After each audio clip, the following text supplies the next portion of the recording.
Henry and the Elephant by Reverend W. Awdry. Henry and Gordon were lonely when Thomas left the yard to run his branch line. They missed him very much. They had more work to do. They couldn't wait in the shed until it was time and find their coaches at the platform. They had to go and fetch them. They didn't like that. Edward sometimes did odd jobs, and so did James, but James soon started grumbling too. The Fat Controller kindly gave Henry and Gordon new coats of paint. Henry chose green, but they still grumbled dreadfully. "We get no rest, we get no rest," they complained as they clanked about the yard, but the coaches only laughed. "You're lazy and slack, you're lazy and slack," they answered in their quiet, rude way. But when a circus came to town, the engines forgot they were tired. They all wanted to shunt the special trucks and coaches. They were dreadfully jealous of James when the Fat Controller told him to pull the train when the circus went away. However, they soon forgot about the animals as they had plenty of work to do. One morning, Henry was told to take some workmen to the tunnel, which was blocked. He grumbled away to find 2 trucks to carry the workmen and their tools. pushing trucks," he muttered in a sulky sort of way.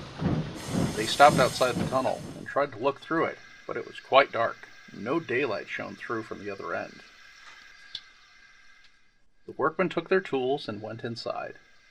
Suddenly, with a shout, they all ran out, looking frightened.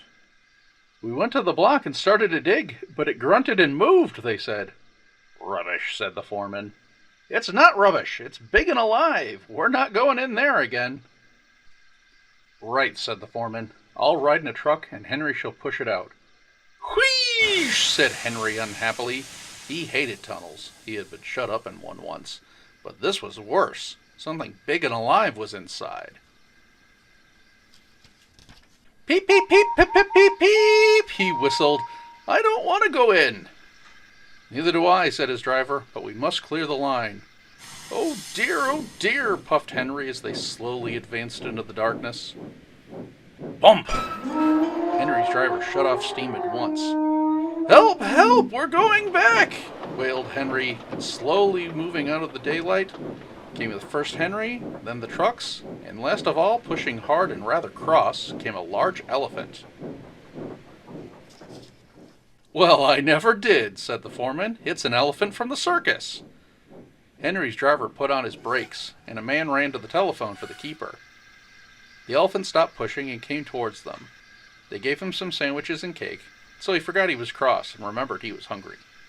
He drank 3 buckets of water without stopping, and was just going to drink another when Henry let off steam. The elephant jumped and whoosh! He squirted water all over Henry by mistake. Poor Henry. When the keeper came, the workmen rode home happily in the trucks, laughing at their adventure. But Henry was very cross. "An elephant pushed me! An elephant whooshed me!" he hissed. He was sulky all day, and his coaches had an uncomfortable time. In the shed, he told Gordon and James about the elephant, and I am sorry to say that instead of laughing and telling him not to be silly, they looked sad and said, "You poor engine, you have been badly treated."